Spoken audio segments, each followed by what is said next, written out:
After the car accident, I found out my wife, who I thought had been dead for 12 years, was actually alive. She came back with her first love and son to take over my business. At my hospital bedside, she looked at me with gratitude and said, "Ben, thank you for taking care of my mom until the end, and for looking out for our family. Don't worry about the company. You can go in peace."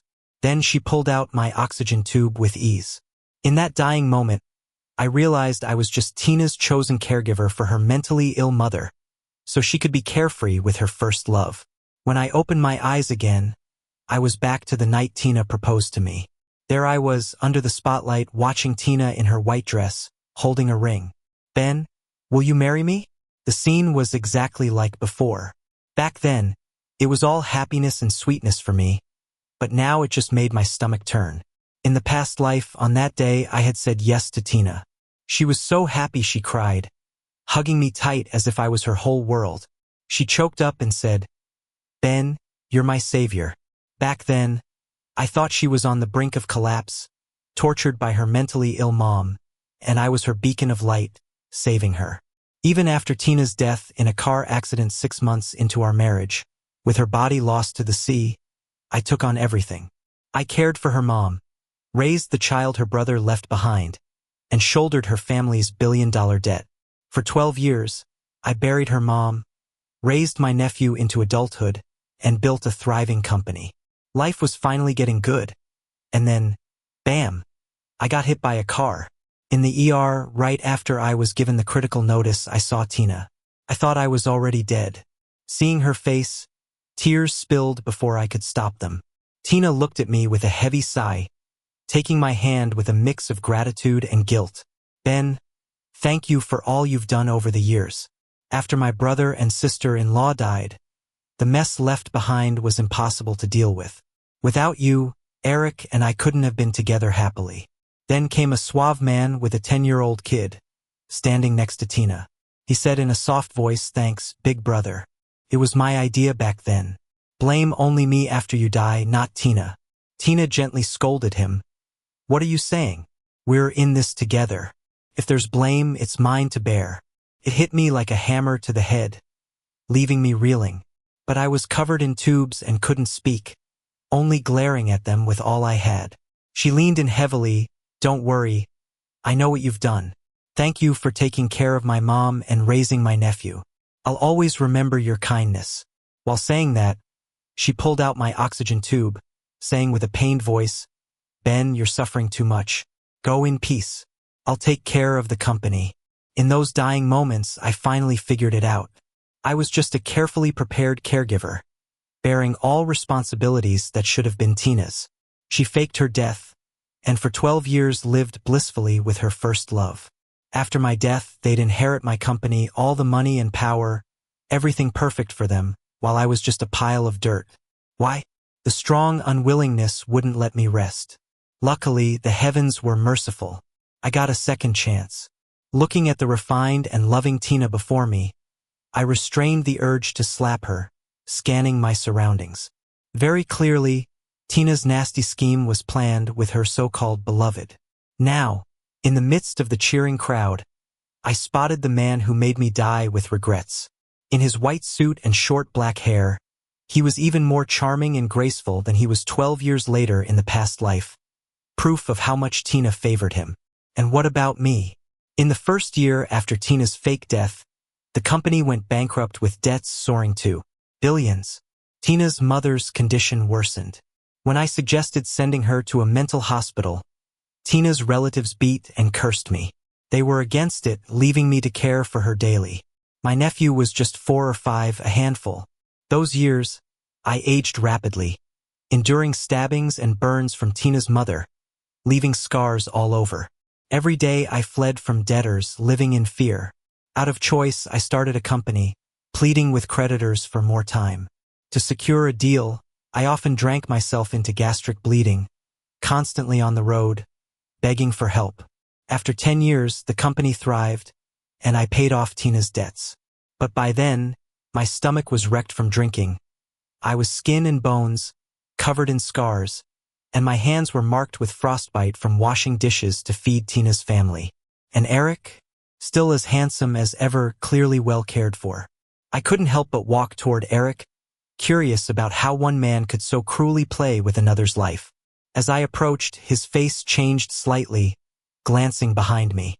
Tina hurried over, grabbing my wrist, blocking my path to Eric. "Ben, what's wrong?" She seemed on edge, trying to smile. Snapping back, I smirked. "Nothing, just curious about this gentleman I've never seen before." Tina's eyes grew tense, her whole body taut, trying to stay calm. "Oh, he's a friend of a friend. I don't know him well." I chuckled with irony. "Really?" Tina nodded repeatedly. "Yes, Ben, today's a big day for us. Everyone's waiting." I looked around. The crowd seemed awkward at my reaction, but someone soon warmed up the mood. "Tina, are you not being sincere enough? That's not cool, you know. Didn't you see your boyfriend doesn't even approve? Tina, you'd better make it right. Propose again." Tina relaxed, raised an eyebrow confidently. "What nonsense are you talking? There's no way Ben could refuse my proposal." She was totally confident. In the past year, Tina helped me get through losing my parents, put me first in everything, and mastered PUA tactics. I couldn't leave her even if I wanted to. She never thought I'd refuse. Seeing her proud and calculating satisfaction, I couldn't hold back my anger. I slapped Tina. She was stunned. Shock and anger filled her face, turned dark with fury. But seeing Eric crying and shaking his head beside her, she held it in. "Ben, what's wrong with you? Why did you hit me?" In this year together, I hadn't even said a harsh word to her, let alone hit her. I blinked. "Tina, I love you so much, yet you do this? Proposing with a fake ring? The love you claim to have for me, it's all a lie, isn't it?" My words hit harder than the slap. Under everyone's gaze, her face turned red. Yeah, she couldn't even bear to spend real money on me. The proposal ring was fake. The real one with Eric. After we married the previous life, she admitted the ring was fake, said the company was in trouble, promising to buy a real one later. She looked full of emotion and regret, and I forgave her. Until near the end of my life, Eric showed off the original ring I loved. Then I found out. She had bought it and given it to Eric. Ignoring everyone's shock, I left the scene. Tina chased me down, caught my sleeve. "Ben, listen," she pleaded. "I couldn't get that ring you wanted. I was just so eager to marry you. I lost my senses." There was irritation in her eyes. "You said all that publicly. You know what it does to my reputation? Did you ever think of our future?" She dared to blame me. I sneered. "Tina, you propose with a fake ring but have the nerve to lecture me? Have you no shame?" She was in total disbelief. The first time in a year I talked back to her. Before she could react, I drove off. After tonight, Tina's status would surely plummet. People held her up, not knowing her family's financial issues, thinking she was still the glamorous heiress. Thinking of Tina and Eric's panic as their plan crumbled, couldn't help but smirk. Of course, that was just the start. I paid for news about her family's company collapse. Partners began terminating contracts. Their fragile business was on the brink. Tina went crazy looking for me, almost blowing up my phone. When she cornered me at work, her face looked both devastated and overjoyed. "Ben, I finally found you." She shoved the ring I wanted on my finger. "Happy now?" She insisted we go get married right away. I didn't move. Tina, puzzled, glanced back, hiding her anxiety. "What's wrong?" I acted conflicted. "Get married? I don't feel like it now." "You don't want to marry me?" Tina exclaimed, gripping my hand tightly, then smiled. "Ben, do you feel insecure? No worries. I'll transfer half my shares to you, make you feel better." She pulled out the share transfer, full of confidence. Same tactic as before. After the proposal, Tina transferred half of her shares to win my loyalty. I was so moved. I gave her my parents' company shares. Then her family collapsed, and my company went under with it. Tina's crafty plan. Cold chills ran through me. I couldn't help spluttering a laugh. "I don't want to marry you. Don't you understand plain English?" Tina didn't expect me to be so firm. Stunned for a long while, her gentle look turned icy. Suddenly she let go of my hand. Fine, you don't want marriage. Your wish is granted. We have no connection from now on. She turned to leave. I wasn't about to follow, until I caught a glimpse of a white dress skirt around the corner. I followed impulsively. In the hallway, a man pulled Tina close. Tina, why break up with him suddenly? Eric's face was pale and worried. Without him, how can we be happy together? But Tina smiled confidently. I only said that deliberately. Don't worry, Eric. I've got Ben wrapped around my finger. His current anger is just over the ring. The more I fuss over him, the more he comes around. When I ignore him, he realizes he can't live without me. He'll come crawling back to apologize, and I'll pretend to forgive him and share the stocks. He'll be touched. Then his company is ours for the taking. The more Tina explained, the more excited she became. His company's worth a chunk. If it revives my family's business, I don't mind keeping him at home to care for mother and nephew while I stay with you. Eric looked delighted. What if he resists? Gee, Tina coldly snorted. If he ends up crippled and dependent on me, how can he refuse? Eric nodded in agreement, both gentle and cruel. If crippled and still defiant, make him disappear. Money can buy husbands willing to do anything. In the summer heat, coldness enveloped me. Their true plan was to suck my company dry, reviving Tina's family business. I would have ended up ruined or dead. When her family company lost all hope, they abandoned ship. I swear, I could almost strangle those two right now. But when I think of my plan, I hold back. Letting them die would be merciful. They should go through the hell I've been through. While Tina was expecting me to apologize the past few days, I didn't waste time. I quickly signed contracts with companies that ended their deals with Tina's family business. In just a few days, my company became famous. Tina patiently waited for a few days. Seeing that I hadn't come to her, she finally couldn't resist and came to my office. The moment she saw me, her face turned cold. She wouldn't talk and was waiting for me to comfort her. I pretended not to see her, discussing the company's direction with the VP. Ben, you think I'm invisible? Tina stepped forward, upset that I ignored her. Only then did I look at her, feigning surprise. Tina bit her lip. Ben, just admit you were wrong, and I'll forgive you. Was she crazy? Seeing I remained silent, she thought I was just prideful. With a sigh, she hugged me softly. Come on, Ben, stop this. I only acted foolishly because I love you so much. You have no idea, my biggest dream is marrying you. I would even give up my life for it. Don't be mad anymore. Alex keeps asking me when you'll marry me. Alex, that backstabbing nephew. I treated him well because I had no kids of my own. He seemed so respectful. But before I died, knowing about Eric, I realized Alex had been sending money to them. He always knew Tina wasn't dead and was supporting them. Seeing I didn't speak, Tina frowned in frustration. I knew she was panicking. Her family business was on the brink. She desperately needed my company as a blood supply. I thought for a moment and smiled. All right, for Alex's sake, let's get married in a few days. Tina's eyes gleamed with joy before she hit it. Sure, Ben, you'll be the happiest groom ever. I'll start preparing now. She hastily left, probably to tell Eric the good news. I quietly followed her. Sure enough, I saw Tina on the phone. I knew Ben couldn't leave me. A few cold days and he agreed to marry me. Babe, meet me at our spot. I'm coming. I quickly texted the address from Tina's call. The recipient was Eric's parents.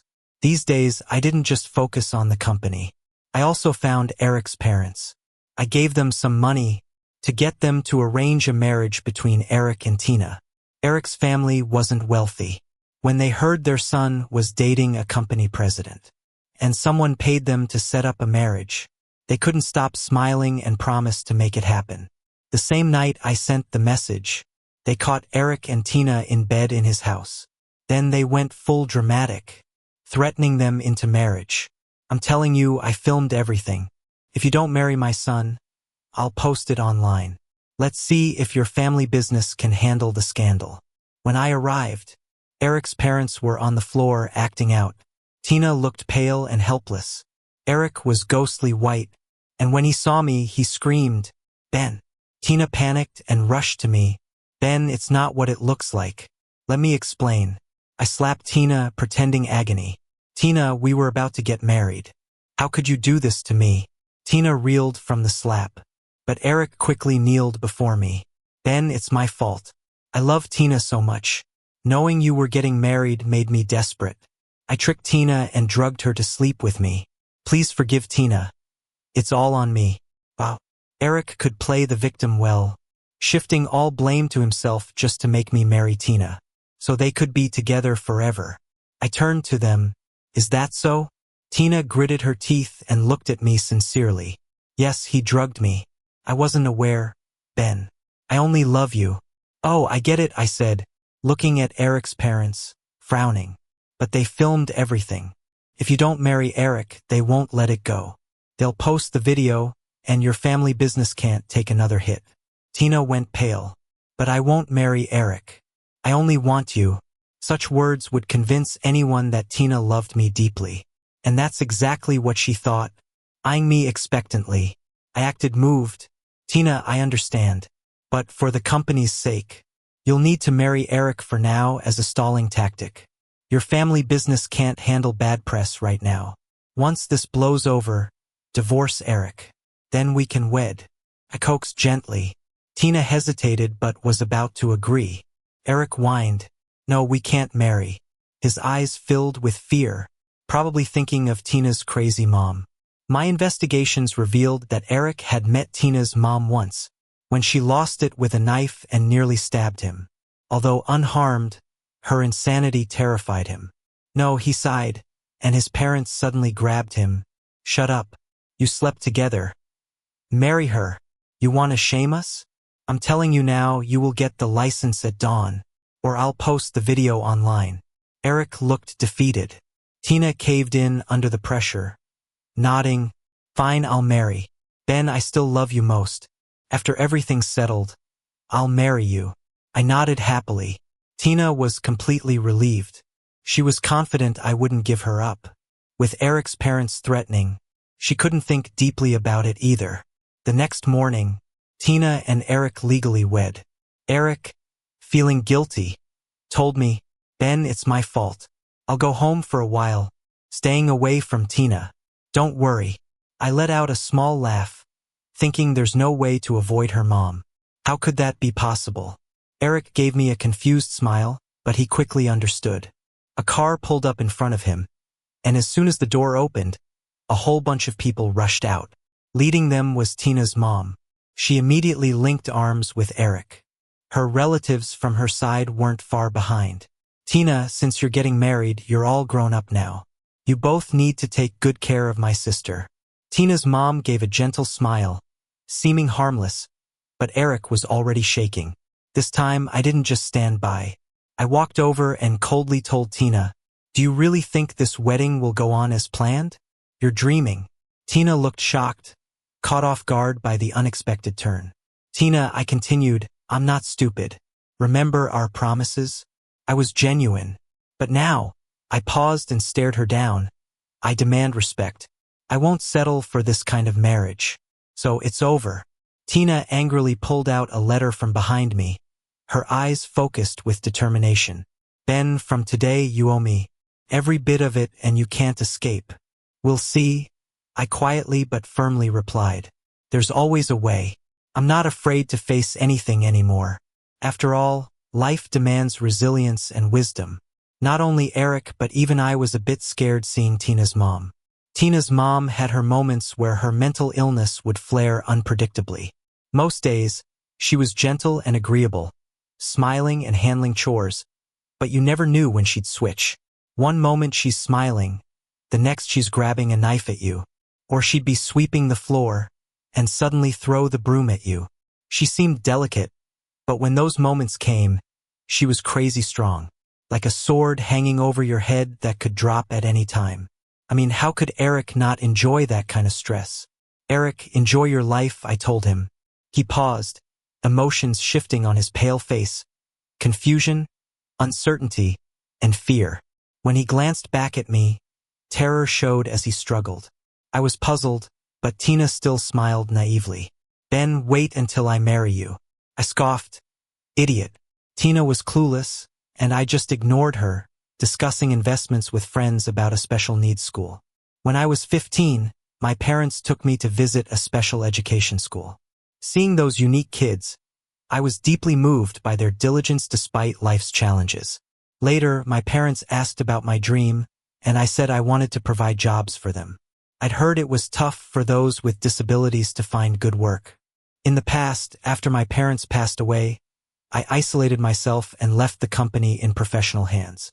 Marrying Tina then brought disaster as the company got drained by the Lius, and I forgot my dream. Rebuilding the company seemed impossible. Nobody believed in me, and with debt piling up, hiring was rough. Until I found that first hire, a computer genius who just couldn't speak. With his help, I hired more folks. They were different but worked hard and responsibly, far stronger than Tina and Eric. While working, a private detective would send me amusing videos. In them, Tina's mom would chase Eric with a knife, while Eric ran off crying. Tina would try to stop her and get hurt. Chaos reigned in that household daily. Maybe Tina couldn't take it, coming to me constantly. I made them wait a bit before meeting. Then, Tina called, sounding entirely different. In just a month, she looked like a shadow of her former self. Rumpled clothes, messy hair, completely worn out. Not just her looks, her eyes had changed too, like how I remembered Tina from my past life. I glanced at Eric, bruised and beaten. He looked at me and directly asked, "Ben, are you the Ben from before?" Past Eric and Tina had arrived. I couldn't help but burst into laughter. "Great, so you're here. Finally, I can settle this old grudge." Tina rushed forward, grabbing my shoulder. "Ben, why are you laughing? I know you're the past Ben. You have to come back with us. Mom's torturing us and we can't handle it anymore." I shoved her away and injured Tina fell. Her face went pale. Tina and Eric rushed to her, tense. "Ben, what do you mean? Are you not coming back to marry me? Not going back to help take care of Mom?" I laughed. It really helps to live longer and wise up. Finally understood. Eric's face was all confusion, biting his lip. "Ben, you knew how to take care of Mom. Can't you come back and do it? No one's better at it than you." "Yup." Tina frowned. "Weren't you always taking care of her before? You're attached, aren't you? Can you let that go?" I got a fresh take on Tina's nerve. I smirked. Of course, I can't just leave. A flash of happiness crossed Tina and Eric's faces. So I quickly added, "That's why I sent Eric over to your mom. Your mom should be pleased." Unlike me using brute strength, Eric's too weak to hold her off.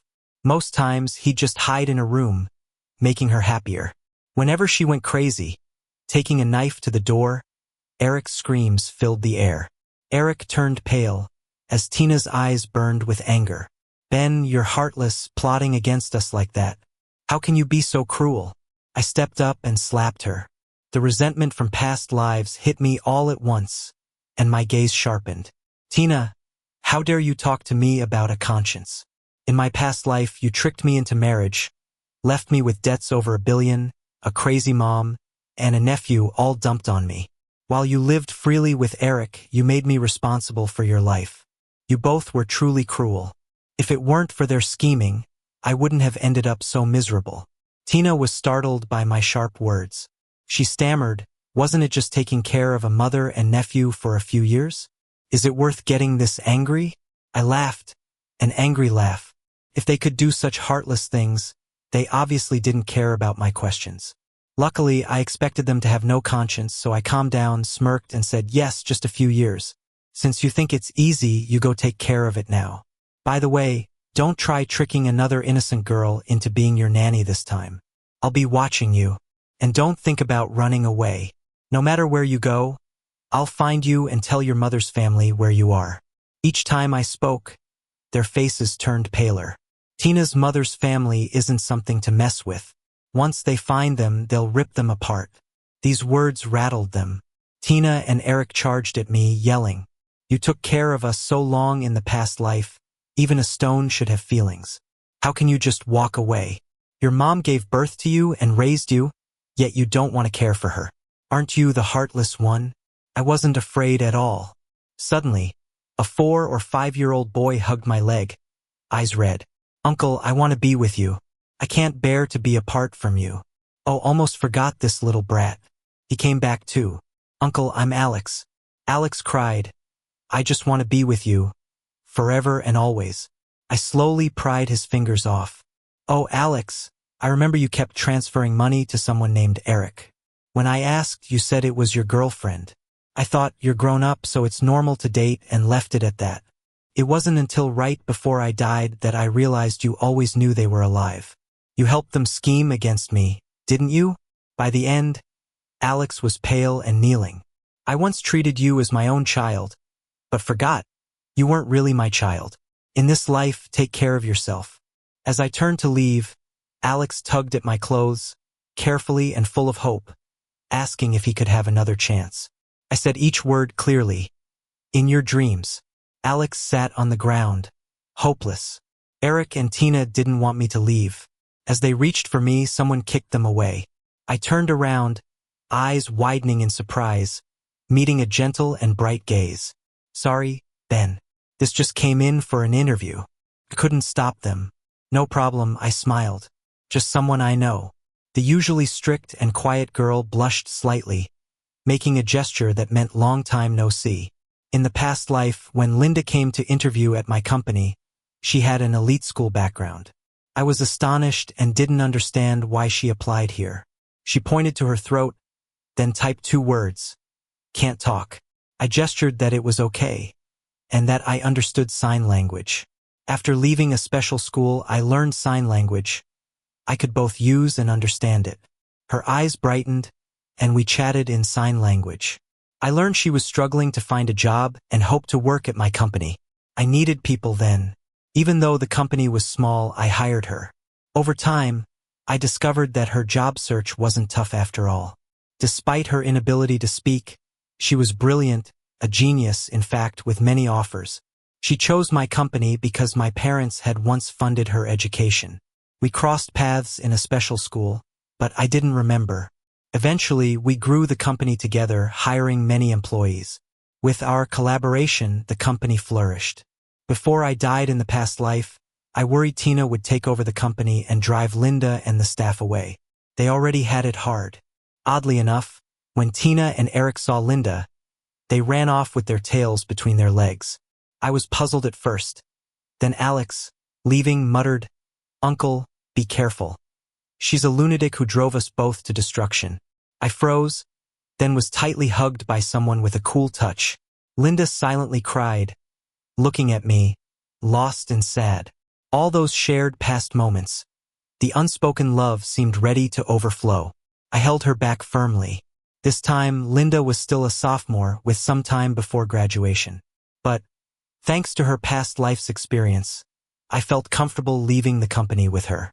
And knowing my concern, somehow she managed to gather back all the previous company staff. We'll continue to be together. Linda signed, and I couldn't help but feel my eyes mist. Yes, we'll be together. Because of my actions, the company folded 3 months early. The debt grew from billions to tens of billions. That debt was now Tina and Eric's burden, and they could never pay it off. Along with them came a crazy mom and a young nephew, especially Tina's mother. In just 2 months, they were tormented until they were no longer recognizable. I worried they'd flee, and made sure to keep watch on them. Unexpectedly, on a rainy day, they ran away. I told Tina's family about them. Tina's family caught them and brought them back. Tina and Eric knelt down, begging for money. They wanted to send Tina's mom to a mental hospital. The family ignored them.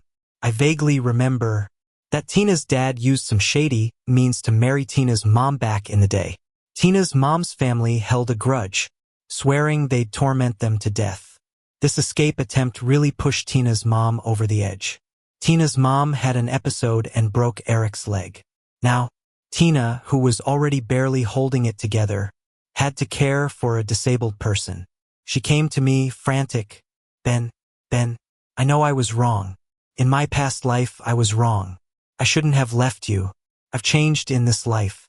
Please, come back and help me. I gave a slight smile. This is just the beginning. You've got more to endure. Tina pleaded with tears. Ben, you're the only one who can help me. Eric, he's disabled now. It seemed that love or whatever didn't matter as much to Tina as herself. Obviously, Eric, who had believed in love all along, couldn't take it. He lunged at Tina. You jerk. I fought for us all this time. How dare you look down on me? Divorce? Let's divorce right now. Seeing I was indifferent to her, and realizing if Eric divorced her, she'd be left with all the mess. Tina didn't want a divorce at all. Your leg's messed up now. What can you do without me? Don't forget, we still have joint debt. Eric suddenly deflated like a punctured balloon, despair taking over completely. Two people supposedly deeply in love from the past life were turning into resentful enemies in this one. But this was far from over. After getting into huge debt, they left the upscale area and rented a tiny apartment. Tina had found a job, but due to poor rest, she got into trouble at work and was fired. She had to carry bricks at a construction site. Ever since Eric's leg got injured, he lay around lifeless. Only when Tina's mom had an episode did he freak and get up. With no money, Alex couldn't go to school. He just watched the sky from the window, feeling despair day after day. When I saw them again, it was a year later. I hardly recognized Eric. He was so thin he looked like a skeleton, utterly spiritless. Tina was sun-darkened, with a scar on her face, from getting hit at the construction site. Alex appeared dazed. I heard they kept Alex locked in a tiny room, scared he'd wander off. When they saw me, I was at a company branch opening ceremony. Jealousy was written all over their faces. Ben, could you lend me money to have Mom admitted to a mental hospital? Tina asked, trying to be charming. No way, I chuckled, gleaming like the devil. In our past life, you didn't visit your mom even once as she passed. This life, be a good child. Don't worry, as an ex-son-in-law, I'll make sure she lives a long life with money. You're stuck together forever. Rot together for life. I declare their doom, and they stagger away, too burdened to straighten up, as if carrying an invisible mountain of despair. Later, swamped in debt, hounded by creditors, they moved under a bridge. Under Tina's mom's torment, Eric started losing his mind. Tina's work life went badly. She'd often get beaten by debt collectors. This was my past life's hell. Watching them squirm in that filthy bridge refuge, a slow smile spread on my face. Linda gently held my hand. I squeezed hers back. I was thankful for not stabbing them the moment I got a second chance. Otherwise, they'd have destroyed my life again, and I'd have missed happiness anew. What I aim to do in this life is watch them stuck forever in that broken, damp bridge spot, without sunlight, without a future, doomed to torment each other and never escape for eternity.